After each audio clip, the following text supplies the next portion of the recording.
সোহেল ভাই, আপনি তো রোজা আছেন নাকি? এইগুলো এইখান থেকে আমি তুলিছি, এই কর্ণ তুলিছি, তোলার পরে ফোন দিছি আজমাল ভাইয়ের কাছে যে আপনারা পাখু তুলেননি কেন। এই যে আপনারা পাখু তুলেছেন, এ হলো তার নমুনা। তো দেখায় আপনার, আপনি বললেন তো যে সব পাখু তুলিছি, এ হলো পাখু তুলেছেন তার নমুনা।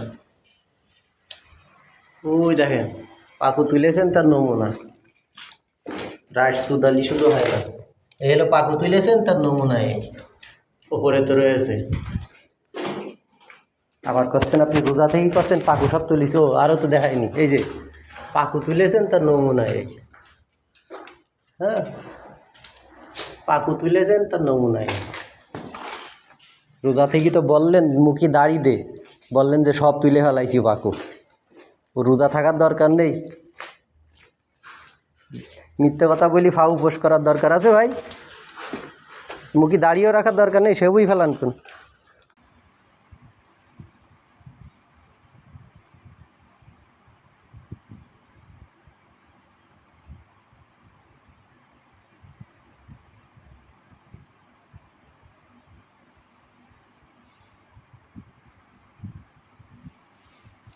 রূপসী মাইয়ারতে কলসি ভেতর কি ঘুমের ঘরে গান গাচ্ছে আমি মরে গেছি।